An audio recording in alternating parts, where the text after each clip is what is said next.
¿Quieres dormir tranquilo sin pensar si vas a cobrar el alquiler? ¿Estás pensando en arrendar tu vivienda? ¿La tienes ya habitada pero tienes problemas de cobro? ¿No tienes tiempo para ocuparte de las llamadas de tu inquilino? Estas son algunas de las preguntas que se han hecho los propietarios de viviendas y a las que el equipo de profesionales de Arrenda, con más de 12 años de experiencia, ha sabido dar respuesta. Seguro de impago, asesoramiento especializado, departamento legal propio para resolver judicialmente cualquier problema con tu inquilino sin que tengas que hacer ningún desembolso. Arrenda es un referente del sector inmobiliario que destaca por asegurar y garantizar a los propietarios el cobro de su renta el día 3 de cada mes. Si tú también quieres olvidarte de las preocupaciones y cobrar el 3 de cada mes, infórmate sin compromiso llamando al teléfono gratuito 900 120 121 o entrando en su página web arrenda.es. Además de la polémica por los indultos a los presos sediciosos de Cataluña, otro frente judicial que el Gobierno tiene abierto es el de la memoria democrática. El Consejo General del Poder Judicial ha criticado el anteproyecto de ley que prepara el Ejecutivo y 3 de sus vocales, en un voto particular, han ido más allá, argumentando que no atiende los tratados internacionales y, en concreto, los acuerdos con la Santa Sede. Además, se discute la intención del Gobierno de resignificar el Valle de los Caídos y se asegura que la apología del franquismo es libertad de expresión.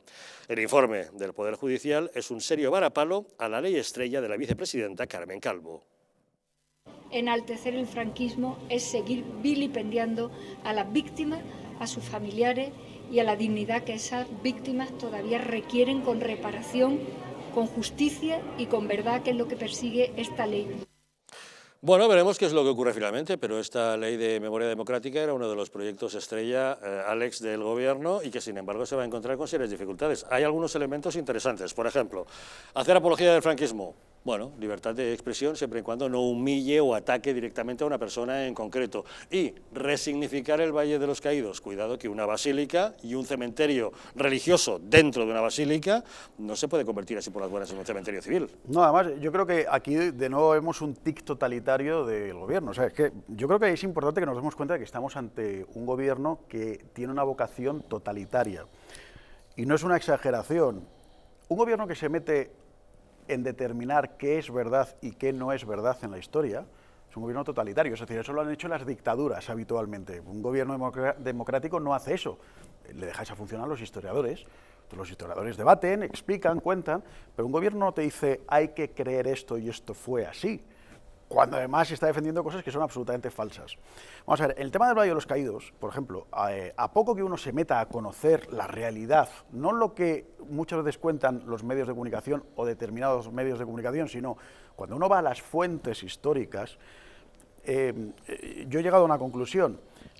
Como la historia del Valle de los Caídos, la construcción del Valle de los Caídos, no es lo suficientemente truculenta como ellos querrían, voy a decir una barbaridad, de verdad, que es que parece que algunos querrían que hubiera habido, no sé, cámaras de gas, fusilamientos, miles de muertos. Algunos parece que lo desean. Como la historia de la construcción del Valle de los Caídos, insisto, no es lo truculenta que algunos parece que quisieran, la tienen que crear y la tienen que inventar. Cuando uno, insisto, va a las fuentes y conoce la realidad, las cifras, y dato mata relato, el dato es este. Entonces, es que no hay más que discutir. Cuando hay un dato, este es el dato, no es opinable, ¿no?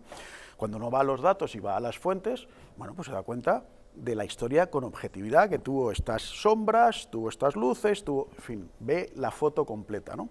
Entonces, ahora, además, que el Consejo General del Poder Judicial te dé un varapalo nuevamente, es que esto ya les da igual. O sea, es que no ha habido un gobierno, yo creo que en los 40 años de democracia, que haya recibido los varapalos por parte del Poder Judicial, decir, oiga, es que esto no es así, oiga, que esto no se puede hacer. Lo vamos a ver en los indultos, lo vamos a ver en el tema de la ley de memoria histórica, pero ¿qué es eso de la ley de memoria histórica? Usted déjele a los historiadores que debatan. Y luego además lo que tú decías, efectivamente, el tema de la apología al franquismo. ¿Qué es apología del franquismo? ¿Decir que en 1975 España era la 8ª potencia mundial? ¿Eso es apología al franquismo? Porque eso es la realidad. ¿Es apología al franquismo decir que el paro en 1975 rondaba el 2-3%? ¿Es apología del franquismo decir que no había IRPF, que no había IVA, que no se hacía la declaración de la renta? Señores, en el año 1975 no se hacía declaración de la renta, eso vino después. ¿Eso es hacer apología del franquismo? Es decir, eso no se puede decir, aunque sea real, ¿eh? Entonces, yo insisto, es que me parece que no hay que tenerle miedo a los datos. Mira, me pasó una cosa muy curiosa. Este fin de semana, tú sabes que a mí me encanta ir a la España abandonada y tal, fui a un castillo que no voy a citar para que los inquisidores no se pongan nerviosos.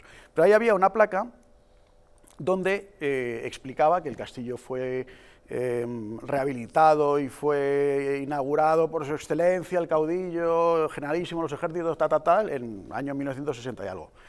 Y me acuerdo que íbamos unos amigos y uno de ellos, nada más ver eso, como si fuera un Satanás. Esto no lo quiero ni ver, y se fue. Yo luego hablé con él y dije, oye, pero vamos a ver, pero tú no eres capaz de leer una lápida sin alterarte. O sea, y aquí lo único que está diciendo es, bueno, pues que este castillo vino el general Franco a inaugurarlo cuando se restauró. Está, pero qué decir, si es que esto ni es... No, es que es apología. No es apología. Quiero decir, es una lápida, igual que tú te vas a cualquier sitio, a cualquier monumento, y está el escudo del rey Felipe II, el de Alfonso XII, el de la reina Isabel la Católica, el de Felipe González diciendo que inauguró tal cosa. Vamos a ver, esto es parte de la historia, entonces, de verdad, viva con calma y no viva tan preocupado pensando que todo es apología del franquismo. Esto es una lápida histórica que explica que este monumento se reinauguró en el año 60 y pico. Eso es todo. Bueno, pues parece que no somos muchos, no son capaces de eso. Señor Bermejo. Bueno, vamos a ver, yo creo que a nadie le van a sancionar, ni a multar, ni a por decir esas cosas, ¿no? Que son verdades y demostrables, además. Pues eso pretenden, ¿eh? Hombre, que no sé. Dicen, eso es la ley de memoria histórica, léetela. No, yo creo que... Bueno, pues... Mira, fíjate que cuando... Carlos, fíjate que yo ahí. decía lo mismo con lo de la ley mordaza esa de Rajoy, que decían, no, nos van a callar a todos. Y, vamos, más cosas que digo yo durante mis horas de vida, y aquí estamos. Es decir, mira, hay que ser coherente, es decir... que hubo unos atropellos y unas vejaciones claras de los derechos humanos en España durante la dictadura, los hubo. Sí, por supuesto. Y que hay familias y personas que fueron, bueno, que sufrieron daños por eso, las hubo. Claro. Igual que las hubo en la República, igual que las hubo en el reinado de Alfonso XII, en el del XIII, en el del XI y en el de... Y que hubo una guerra civil terrorífica. Bueno, entonces, sí. Lo que tiene que hacer, si somos una democracia, que yo a veces tengo dudas de que lo seamos, bueno, mientras una democracia tiene que cuidar a sus ciudadanos. Y si ha habido ciudadanos que han sido denigrados, degradados, desfavorecidos, discriminados, bueno, pues vamos a reparárselo, siempre que sea dentro de temas objetivos. Pero 45 años después de que haya muerto este me da señor, igual. A mí no. Sí, no, a mí no me da igual porque esas cosas no prescriben. O sea, vamos a ver, los daños de esa magnitud yo creo que no prescriben. Los haga Franco o los haga San Pedro Bendito, es que me da igual. Entonces ahora, otra cosa es utilizar la memoria histórica para hacer propaganda, que es lo que al final ocurre, que la hacen unos y otros, unos para porque quieren volar la cruz ¿no? y quitar lápidas y no sé qué, y otros para todo lo contrario, para decir que es que nos van a represaliar y que nos van a decir, Alex, joder, si lo has dicho antes, los políticos son propagandistas, y al final no se ocupan del día a día de nosotros, o sea, de eso ya se encargan, nos encargamos nosotros, básicamente, porque estos viven gracias a nosotros. Pero vamos a ver, pero estos tíos... No los alentemos, si estos se quedaran en las palabras y fueran a Butat, bueno, pues bien, fenomenal. Cuando Rajoy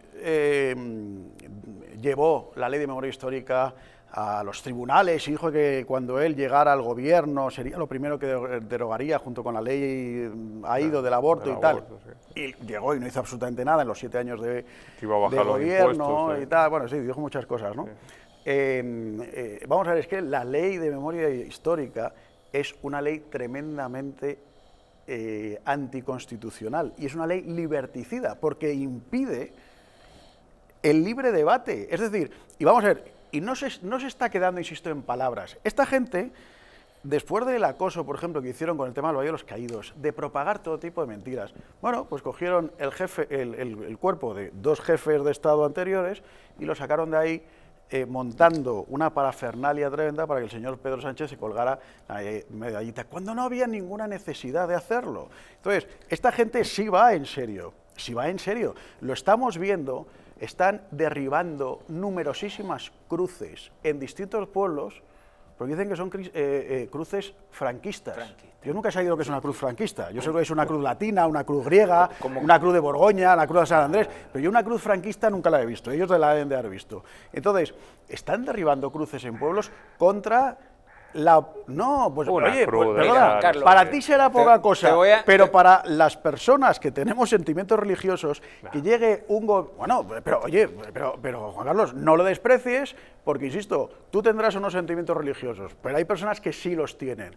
Y además están recogidos en la Constitución el respeto a los sentimientos religiosos. Con lo cual, si están demoliendo cruces, están borrando símbolos, etcétera, etcétera, eso, por supuesto, a las personas que tenemos sentimientos religiosos, nos molesta. Con lo cual, no es una ley que, bueno, está ahí escrito, pero no van a hacer nada. No, es que lo están haciendo ya. Pero, Alex, tú hablaste en el segmento anterior de los sentimientos. Yo te voy a decir, yo no tengo sentimientos religiosos, yo tengo una fe, que es aún más importante que cualquier sentimiento.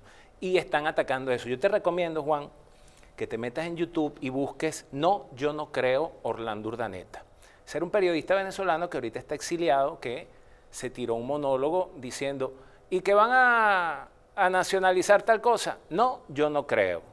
¿Y que van a arruinar PDVSA? No, yo no creo, porque yo eso de que no, yo no creo, nos lo pasamos 10 años diciéndolo hasta que ya era demasiado tarde.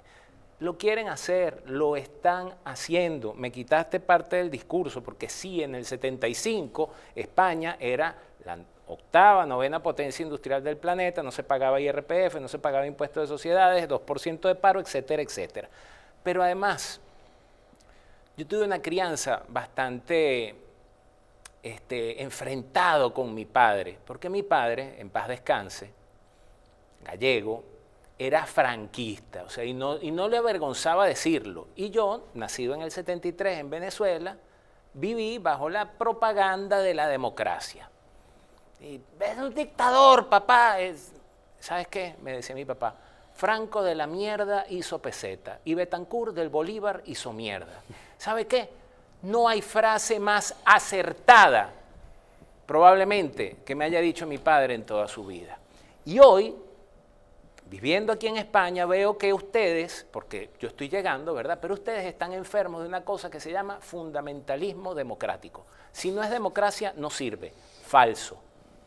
Hay muchísimas formas de gobernar que, como esto es duro de decir, me voy a apoyar. Hay un señor que se llama Norberto Bobbio, a quien nadie puede acusar de ser un facha, es un tipo muy de izquierdas, que dice que es una dictadura y que es una tiranía. Y las dictaduras, como su origen en Roma, son para conducir nuevamente al orden a una sociedad en la cual se ha perdido prácticamente todo. La Segunda República Española, como aquí también los veo que hablan de todo sin saber ni siquiera de lo que hablan, y no hago referencia a este plató en particular, la República Española fue cualquier cosa menos ese paraíso idílico que muchos... esa broma era un saco de pus con excremento. Y Franco, a quien le quieren tildar todos los males, ¿verdad?, salvó esa república en al menos 2 oportunidades, hasta que ya explotó el saco. Entonces, ¿qué pasa con esta ley de memoria democrática? Que pretende condenar lo que sucedió del 36 en adelante y olvidarse de que Santiago Carrillo ordenó o participó en Paracuellos y que España es tan generosa que después ese señor, a la muerte de Franco, fue diputado en la transición. Entonces, ¿de qué estamos hablando? Lo quieren hacer, Juan Carlos. Lo van a hacer, van a perseguir a la gente, van a cerrar la fundación, si la terminan de aprobar, van a cerrar la Fundación Francisco Franco y la que le salga del forro que no le sea funcional a la construcción del relato histórico que quieren imponer. Eso es así. Y si no, Pregúntale a Orlando Urdaneta y anda a ver todas las veces que dice, no, yo no creo. No, y a ver, luego hay una cosa adicional. Yo no creo que esto sea un tema de nombres propios. Creo que esto es una cosa mucho más globalista. Es decir, no es un tema solo de España. Bravo.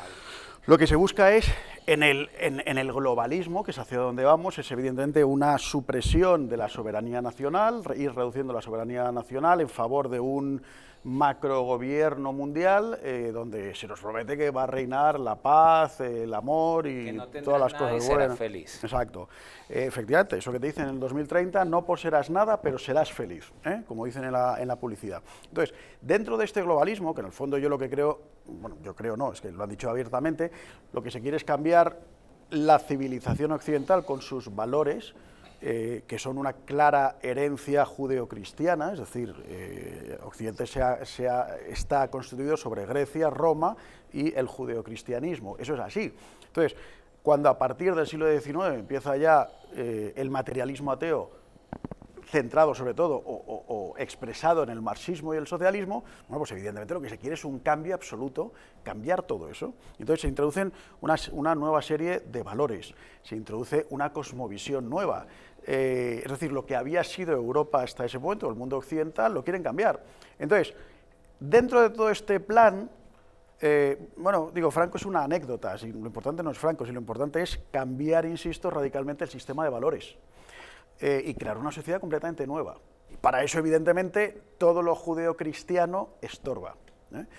Y entonces me parece que es una cosa como mucho más grande, es decir, estamos hablando del globalismo, no estamos hablando de una anécdota en la historia, estamos hablando de una cosa mucho más grande. Y si no vemos ese globalismo, pues evidentemente no nos estamos enterando de nada, porque ese globalismo va desde el señor Biden en Estados Unidos, que no es el hombre más poderoso del mundo, él es una parte más, es una marioneta más del sistema, hasta cualquier presidente de la Unión Europea. O sea, ¿por qué tenemos esa imagen tan mala en España, o nos dan esa imagen tan mala en España de Polonia y de Hungría? Porque son los únicos que por ahora no están dispuestos a entrar en ese globalismo, son los únicos rebeldes. El resto, entonces, el resto sí, el resto va de cabeza. Entonces, ¿cómo nos venden a Hungría y a Polonia? Como la ultraderecha, rancia, intolerante, oscurantista, bla, bla, bla, bla, fascista, etc. Bueno, pues eso te da un poco la pista de decir, bueno, pues si dicen esto de esos dos, será que no son tan malos, porque lo que pasa es que están en contra del globalismo.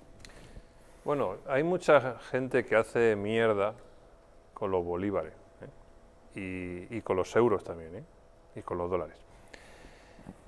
Pero cuando se hacen pesetas, hay que ver cuáles son los ingredientes con los que se hacen esas pesetas. Y si esas pesetas se hacen con unos ingredientes inadecuados, es decir, por el sufrimiento de terceros, entonces esas pesetas...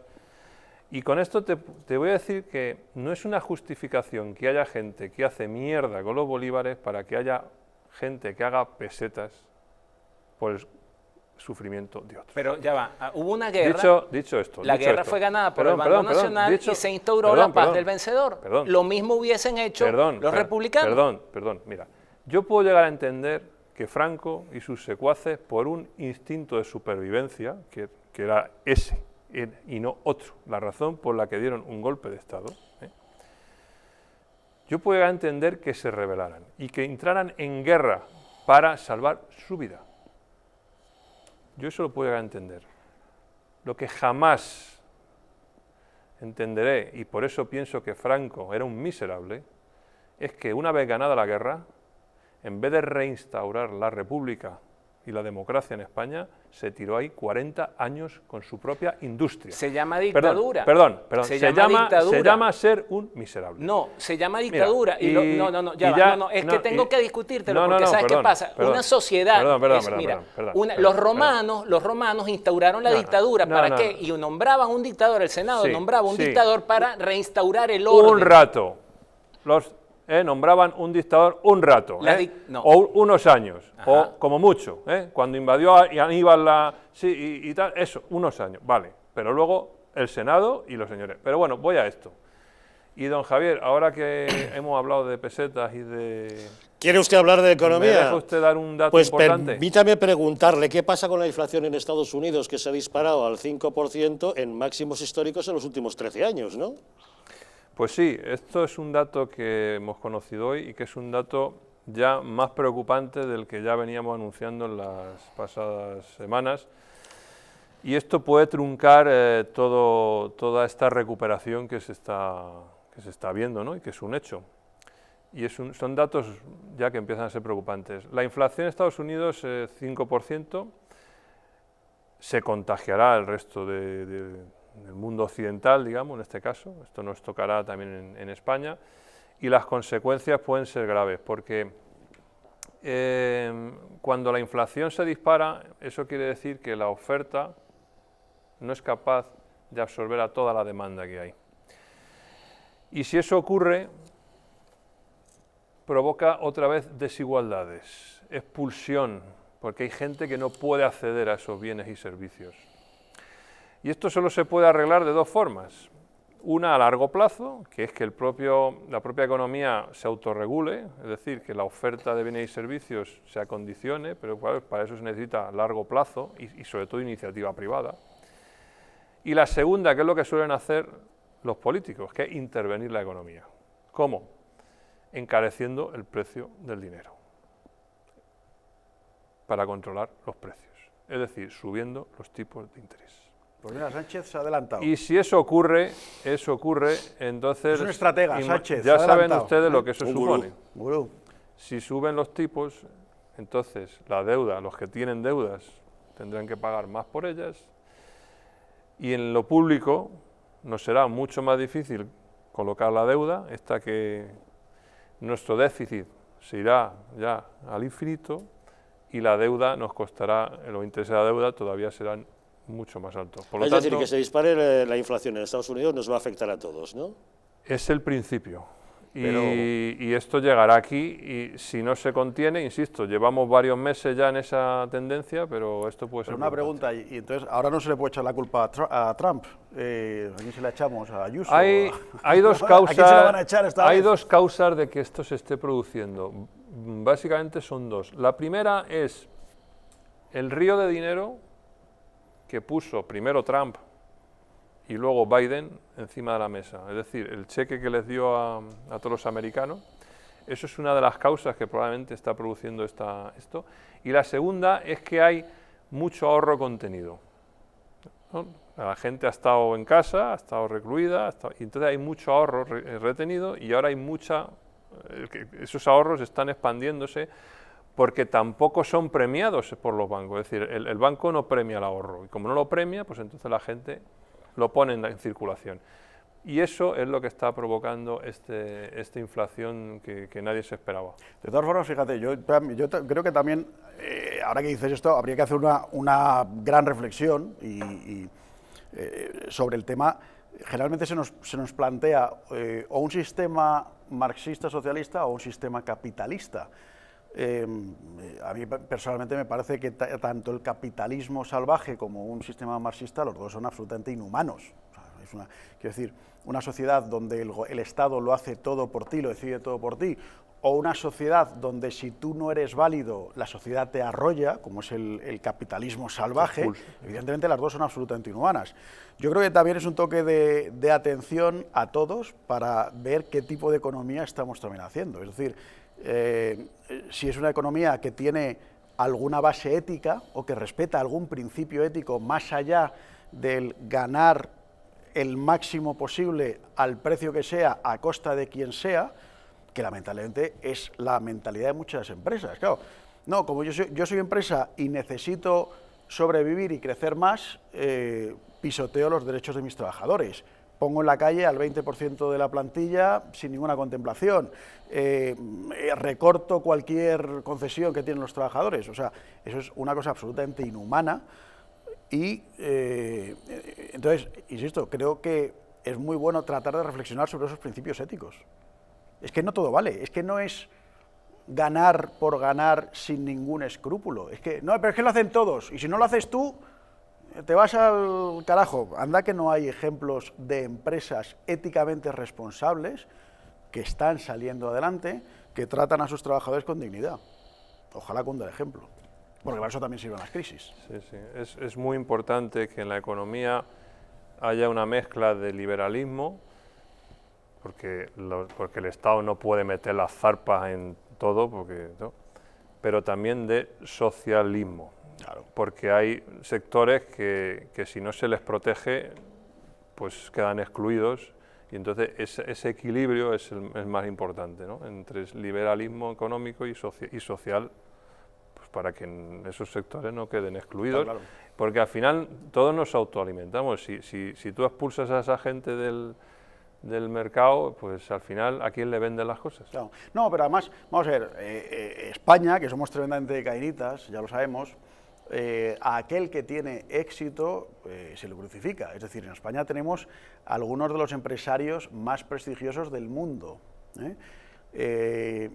Y que España tenga empresarios de los más prestigiosos del mundo es una cosa realmente sorprendente, porque España no es un país ni de gran extensión, ni de gran riqueza en materias primas, y sin embargo, insisto, tenemos empresarios que lo han sabido hacer muy bien. Unos con métodos más éticos y otros seguramente con métodos menos éticos. Pero inmediatamente si tienes éxito, ya hay una mentalidad, especialmente de izquierdas, que te criminaliza, ¿no?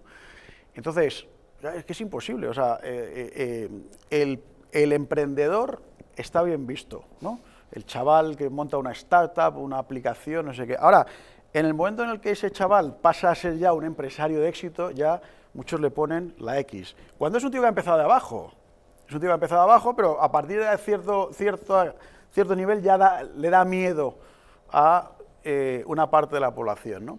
Y entonces, a ver, en España yo creo que tenemos, entonces todo esto lo sabrás mucho mejor que yo, que eres economista, no, me parece que tenemos una intervención del Estado excesiva, por supuesto una tremenda burocratización, un impedimento por parte de las administraciones para emprender.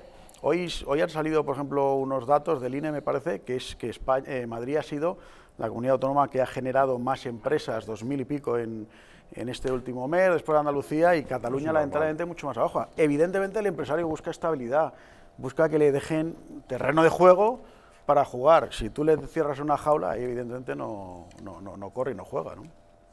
Sí, la seguridad jurídica y sobre todo la burocracia pues son una barrera para los empresarios, lógicamente. Invertimos donde menos problemas tenemos, pero los empresarios al fin y al cabo somos personas y somos cada uno de un pelaje.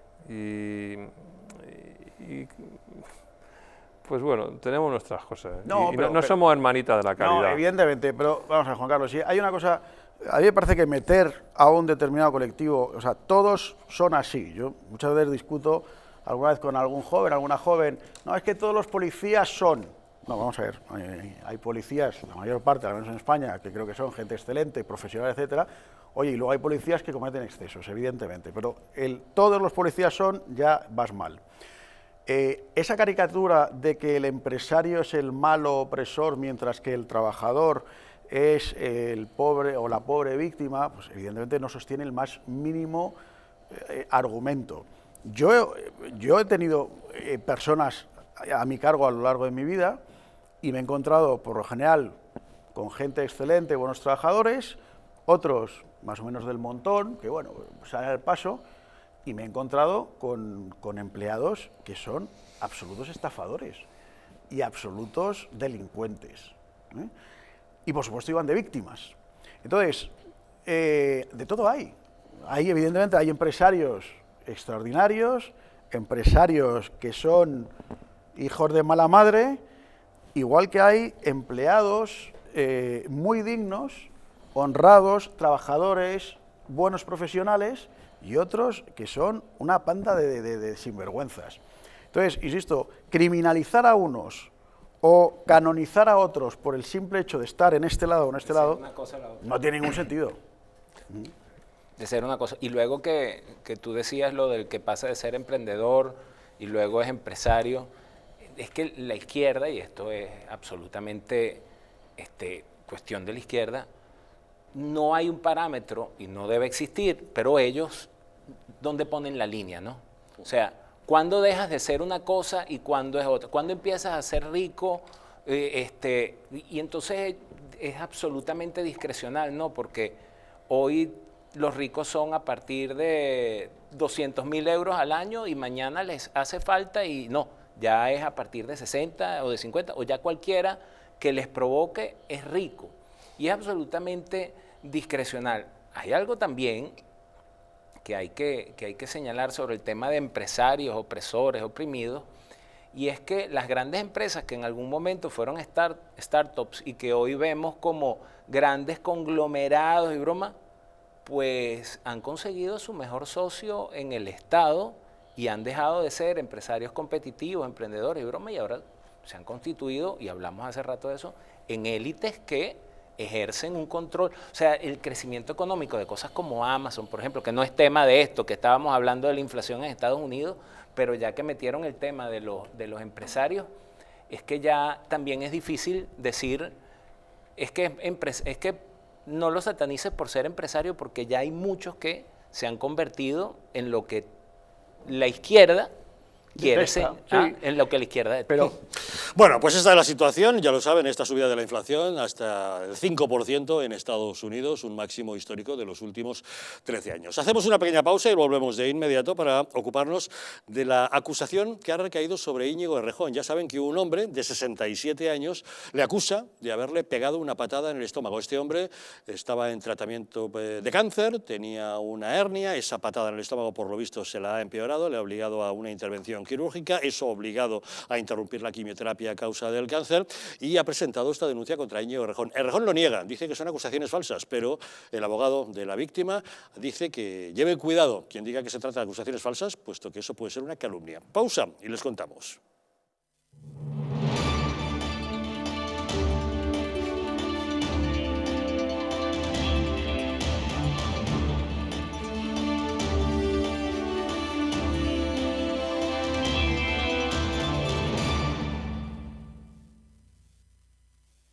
¿Sabías que en tu casa hay 5 veces más contaminación que en el exterior?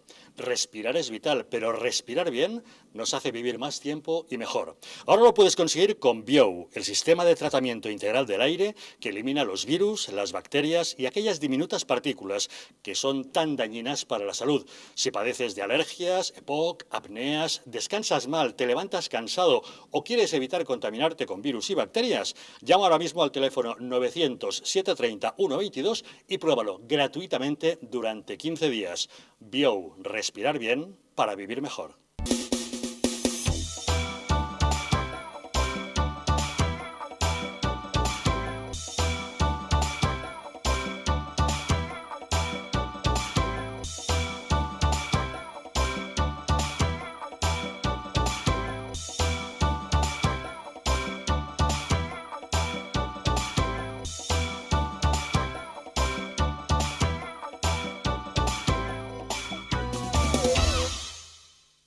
El estrés, la ansiedad y un ritmo acelerado de vida influyen de forma directa en la calidad de nuestro sueño.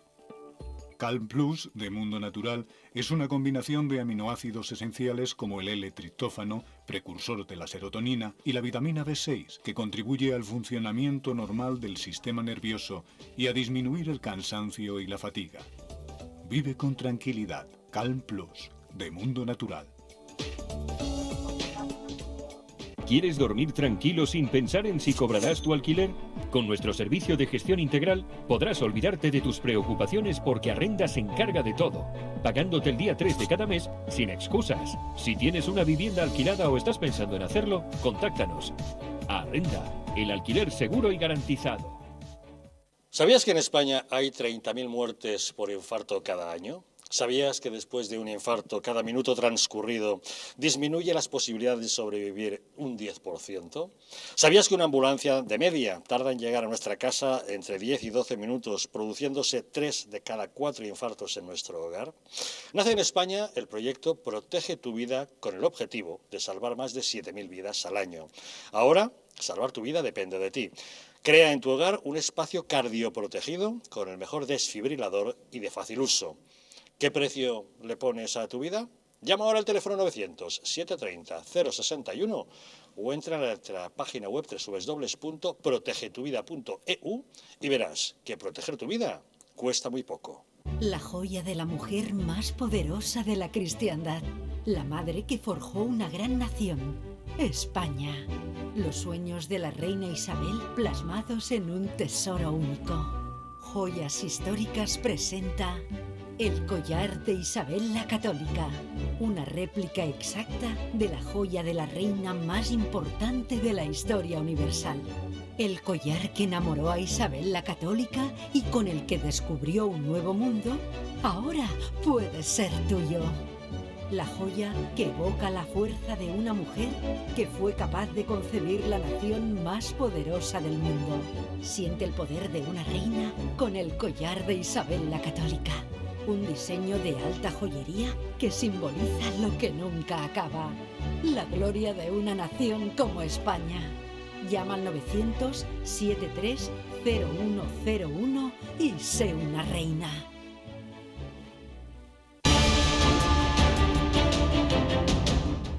¿Estamos en un auténtico Estado democrático o estamos en una partitocracia? Porque este programa se hace para ustedes.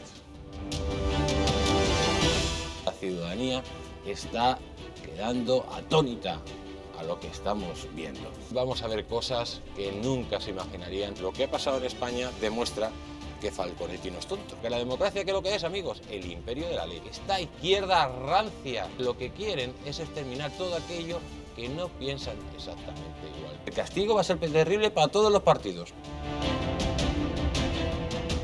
Recuerden que no les engañen, porque la verdadera libertad consiste en estar bien informados.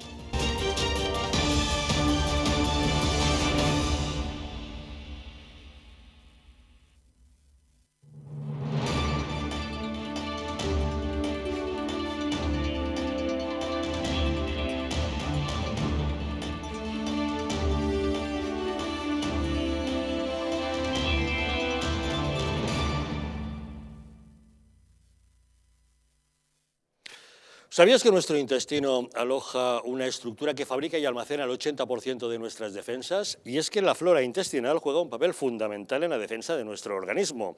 Symbiolina y Megaflora es un complemento a base de inulina, probióticos y vitamina B6 que aporta más de 35.000 millones de microorganismos vivos capaces de atravesar la barrera ácida del estómago y estimular la producción de recursos inmunitarios, así como de proteger nuestras mucosas.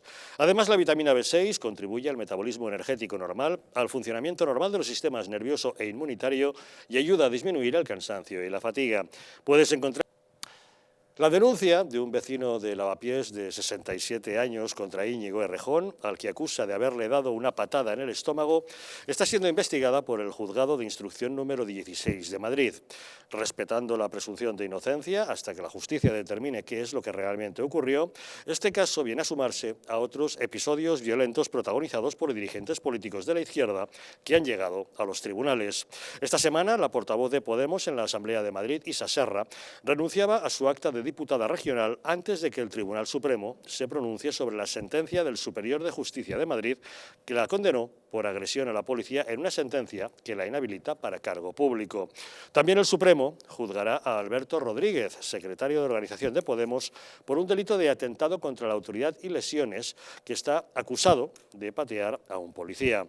Ahora, la denuncia es contra Íñigo Errejón, al que este hombre acusa de haberle dado una patada en el estómago, algo que le ha causado serios daños, ya que sufre un cáncer de colon y la agresión le ha agravado una hernia de la que ha tenido que ser operado, interrumpiendo así su tratamiento de quimioterapia.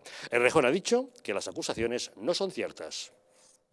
Por supuesto que no, absolutamente no. La acusación que se me dirige es falsa y yo, faltaría más, estoy a disposición de cualquier información oficial que se me requiera. Pero el hombre presuntamente agredido ha roto su silencio. En una entrevista en exclusiva con OK Diario asegura que cuando el político se negó a hacerse una foto con él, le dijo que le pondría verde en internet, ante lo que él reaccionó dándole una patada en el estómago. Hombre, pero si eres Íñigo Errejón. Y le dije, oye, ¿no te importa que me haga una fotografía contigo? Y me dice el hombre, pues yo es que a estas horas no trabajo. Y le repetí, digo, hombre, si solamente se trata de hacerse una fotografía, digo, hombre, eso sí, es más. Digo, te voy a decir una cosa, fíjate cómo será que me he hecho fotografías hasta con Monedero. Digo, porque Monedero debe vivir por aquí. Digo, ahora también es verdad que yo te pongo a parir en internet. Fue decirle, te pongo a parir en internet, y me pegó directamente la patada, ya no hubo más palabras. Ahí se quedó todo el asunto. El abogado de la víctima, Carlos del Arco, ha asegurado que su cliente lo único que quiere es que se haga justicia y que quien diga que la denuncia es falsa puede ser acusado de calumnia. Acusar a alguien de una denuncia falsa es acusar, sencillamente, calumniarle. Le estás imputando un delito. E imputar un delito es un delito de calumnias. Al hilo de esta historia, OK Diario hace hoy un repaso a los diversos episodios en los que Íñigo Errejón ha mostrado su apoyo a actitudes violentas. Recuerda la imagen de Errejón cantando la internacional Puño en Alto junto a Pablo Iglesias y al rapero condenado Pablo Hasél.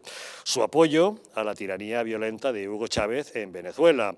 Su defensa del acercamiento de presos etarras. Su simpatía por Arnaldo Otegi. Su posado con Katu Arconada, un sujeto vinculado al terrorismo etarra con el que se fotografió junto a Pablo Iglesias y Juan Carlos Monedero. Su solidaridad con los agresores de Alsasua, que apalearon a 2 guardias civiles y a sus parejas. Su apoyo a Andrés Bódalo, del podemita condenado por agredir a un concejal. Su justificación de las agresiones contra Vox y Ciudadanos. Sus guiños a los raperos condenados por fomentar el terrorismo y la violencia. O su participación en el escrache contra Rosa Díez, en el que participaron varios miembros del grupo marxista AU Contrapoder, fundado por Errejón cuando tenía 22 años en la universidad junto a Pablo Iglesias y que organizaba acciones de este tipo. Promovían barricadas, ocupaciones y escraches con el lema «Todos los policías son unos bastardos». Bueno, hasta aquí la historia. Insisto, presunción de inocencia, deberán ser los tribunales los que en todo caso determinen qué es lo que realmente ocurrió. Yo creo que en este caso hay claramente un delincuente. O Íñigo Errejón por propinar una patada a este pobre señor, o este señor por denunciar falsamente a Íñigo Errejón. Con lo cual, está clarísimo que uno de los dos delinque. Pues habrá que ver cuáles son las pruebas, cuáles son las testificales, y no quiero estar en el pellejo del magistrado que tenga que dirimir sin mayores datos. Y va a ser difícil, porque efectivamente, es que hay 2 testigos que dicen que Íñigo Errejón agredió ya, pero los de Íñigo Errejón dicen que no agredió, con lo cual, en fin, yo no sé cómo se va a solucionar eso. Efectivamente, para el magistrado es un tema complejo, pero insisto, hay delito en una de las 2 partes, o uno por agresión o el otro por inventarse una supuesta agresión, ¿no? Entonces, ahora, añadiendo con esto que hemos estado viendo de OK Diario, es curioso cómo este partido de ultraizquierda, que es Podemos, vamos a ver, un partido donde sus dirigentes salen cantando la Internacional con el puño en alto, que sería algo así como, pues no sé, si viéramos o cuando vemos algunas imágenes de algún neonazi con el brazo en alto, porque al final comunismo y fascismo / nazismo viene a ser el mismo excremento ideológico y no tan alejados ideológicamente en muchos aspectos, sino que son las 2 ideologías más sanguinarias y terroríficas que creó el siglo XX. Entonces, claro, yo ver a un tipo con el puño en alto o ver a un Pablo Iglesias justificando la Revolución de Octubre, Lenin, Stalin y demás personajes y sinvergüenzas del comunismo, o anteayer mismo Pablo Echenique alabando la grandeza de Isa Serra, que se sabe retirar con lo que ha mostrado su grandeza de espíritu. Últimamente les encanta la grandeza de espíritu, la magnanimidad, todas esas cosas les gusta mucho, ¿no? Entonces, alabando a una delincuente como Isa Serra, perdón, es que es delincuente, quiero decir, es que está condenada, es que no es un insulto, no es un apelativo, no es un epíteto, es su condición, es una persona que es una delincuente porque ha delinquido. A Isa Serra, que golpea a una policía, que la llama hija de tal, que tu hijo jalate no sé cuántos y diga no sé qué tipo de barbaridades. Entonces, ha parecido que en medio de todo esto, Errejón era como la cara amable de Podemos, ¿no? Un poco el genio despistado, con la carita de niño. Pero hombre, Pablo Iglesias tiene un gesto tosco, un gesto duro y se le ve el odio, ¿no? Errejón no, Errejón... Además a Pablo Iglesias le hemos visto diciendo, cuando acabemos esto nos dejamos de mariconadas y vamos a aplicar la justicia proletaria, vamos a cazar fachas, o la vez que pegué un puñetazo fue cuando unos lumpen de más bajo nivel social que el nuestro nos quisieron robar una mesa de sonido. O sea, le vemos con un toque más macarra, si me permites la expresión. En cambio a Íñigo Errejón le vemos con ese aspecto de niño pera que parece que no ha roto un plato en la vida. Exacto. Pero claro, luego inmediatamente vemos, como acabamos de ver, la foto de este personaje en una manifestación con un gran cartel de Hugo Chávez detrás. Hugo Chávez, una persona que ha destrozado absolutamente un país, que lo ha dividido, que lo ha masacrado, que lo ha destrozado para las próximas décadas. Y vemos a este tío ahí y diciendo que la gente en Venezuela hace colas en las tiendas porque tiene tiempo libre. Para charlar. ¿no? Pero como tiene tiempo libre, pues que la gente en Venezuela... Tiene más capacidad adquisitiva. Claro, entonces que como la gente tiene tiempo libre, pues que en vez de irse a una terraza a tomar un café, pues ellos hacen colas, ¿no? Entonces, este tío, que insisto, a ver, creo que no sorprendo a nadie si digo que mi opinión sobre Íñigo Errejón, como político y como persona, no puede ser peor. Pero no por esto de la supuesta patada, que yo insisto... Eso habrá que ver, insisto, la justicia determinará. Exacto. Pero mi opinión de Íñigo Errejón ya era tremendamente negativa ya de antes. Y vuelvo a decirlo al principio, aquí alguien de los dos ha delinquido, o Errejón o el que la acusa, y la justicia tendrá que dictaminar. Bueno, si Errejón no hubiese hecho todo ese periplo que relata OK Diario, seguramente todos, absolutamente todos, dudaríamos de que propinó esa patada. Yo no estoy afirmando que la haya dado. De hecho, tal vez ayer me precipité un poco y en efecto uno no sabe si la dio. Estoy de acuerdo con Alex, o sea, hay un delincuente, o el agresor o el difamador. Pero si él no hubiese hecho todo lo que nos acaban de contar que hizo, estaríamos absolutamente seguros de que no vale. Íñigo, una pata, no vale, eso no son cosas de él. Por su aspecto, porque tiene un aspecto beatífico, ¿no? Claro, porque en Podemos, en ese entonces, él sería como que el policía bueno de las cosas, ¿no? O sea, el juego policía bueno, policía malo, bueno, el de malo siempre le tocó a Iglesias. Pero resulta que sí, ¿sabes qué, Errejón? O sea, tú te valiste de Venezuela, tú fuiste a cantarle internacional, borrachos de paso como unas cubas que estaban todos montados en esa tarima, y entonces no me queda sino por lo menos dudar. Sobre todo por esa explicación que da la presunta víctima, ¿no? Digamos, que dice, te voy a poner a parir en internet. Vale, aquí los políticos no son muy distintos en todas partes, o sea, más bien se parecen mucho. Que tú lo pongas, eso puede haber sido el detonante de una reacción, no lo estoy afirmando, estoy simplemente sugiriendo que pudo haber sido. En definitiva, hay dudas, hay la posibilidad. Tú dices, ya debía haber aparecido el video. De repente el señor tiene un muy buen abogado y le dice, no digas nada, que todo esto lo vamos a presentar en tribunales. Y no ha aparecido el video de seguridad. No sé. En todo caso, Errejón, si no tuvieses la trayectoria que tienes, nadie hubiese dudado de que tú en efecto no golpeaste a ese señor. Señor Bermejo. Es que no sé qué habrá pasado ahí, no tengo ni idea ni me interesa. Pero sí voy a aprovechar para hablar de lo que fue otro de los grandes fiascos, ¿no?, de los últimos políticos de los últimos años. El de Ciudadanos fue uno y el de Podemos ha sido otro. Y este señor es responsable también de ese fiasco. Yo creo que lo más significativo de este hombre es que demuestra quién es de verdad.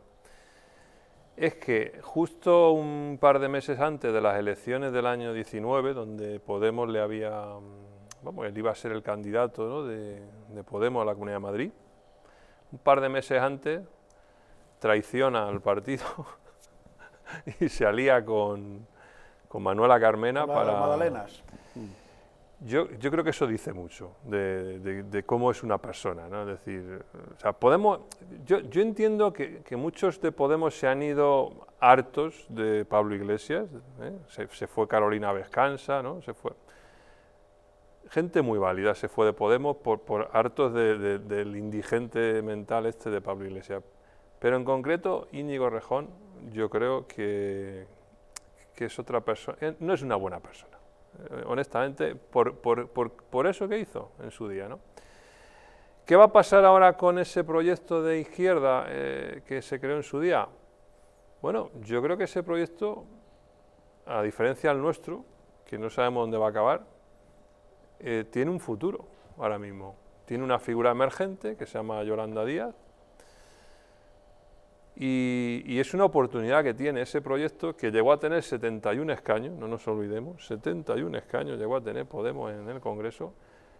Tiene la oportunidad otra vez de aquí a enero del 24, que es cuando serán las elecciones, de recomponerse y bueno, y este personaje yo creo que ahí no va a tener mucho protagonismo. No, pero fíjate, Juan Carlos, este sábado, por ejemplo, que es Vista Alegre 4, sin la presencia de Pablo Iglesias, que ya ha dicho que no va a ir. Tú dices lo de Yolanda Díaz, y es verdad. Claro, el problema de Yolanda Díaz es que, efectivamente, parece pues, una persona muy cordial. Podemos lo está haciendo bien a nivel de redes sociales de promocionarla, mostrar como una especie de cara amable. Es que esta señora, recuerdo que hace mes y medio, dijo que ella era partidaria del buen comunismo, del comunismo de la solidaridad, del comunismo de... porque ella era lo que había vivido en casa. Entonces, claro, vamos a intentar que alguien diga, no, oye, yo... La Hasta el comunismo tiene alguna cosa buena. Dice, tú imagínate que algún político dijera, yo soy partidario del nazismo, de ese nazismo tan bueno, que era tan eficaz, que construía carreteras, yo soy partidario del nazismo. Bueno, evidentemente, esa persona, ipso facto, estaría en la calle, fuera, etcétera. Dicen, oye, eso del comunismo... Vamos a ver, que estamos hablando, insisto, de las ideologías totalitarias que ha hecho sufrir a más millones de personas en el mundo. De la que más ha hecho sufrir. De la que más ha hecho sufrir. O sea, de la que, con números sobresalientes. De que hablamos de decenas de millones de asesinados, de cientos de millones de oprimidos. Las personas, no la ideología. Entonces, la coartada. Sí. Los que usan la como coartada. Bueno, la ideología. pero eso no me vale, porque es la ideología aplicada, que eso yo lo he hablado con algunos comunistas, me dicen, el comunismo no ha matado a nadie, bueno, entonces, por la misma regla de tres, el nazismo tampoco ha matado a nadie. ¿Sabes qué, Alex? Lo que pasa es que hay un pasticho entre formas de gobierno, ideologías políticas, y entonces lo venimos mezclando, ¿no? Porque entonces... Es que no, el nazismo es una ideología, el comunismo es una ideología que consecuentemente llevan a algunas formas de gobierno. Totalitario, absoluto. Y que ahorita ha aprendido de paso a funcionar dentro de una forma de gobierno que llamamos democracia y que cada vez es menos democrática. Entonces, que Yolanda Díaz haya dicho una sonrisa creo que fue a Ignacio Escolar y tal, ¿no? Es que a mí me gusta pues yo vengo del comunismo, bueno, y los periodistas no sean capaces de decir absolutamente nada, pues una de dos, o es que son unos absolutos ignorantes como ella, o es que son malos, es que no queda otra. Ambas. Entonces, que tú me digas que no, que el comunismo que se vivía en mi casa era estupendo, de solidaridad, de compartir, mira, es que eso no es así, es que es mentira, es que no hay un solo país que haya sido comunista y que quiera volver a ese estado, es que no hay un solo país.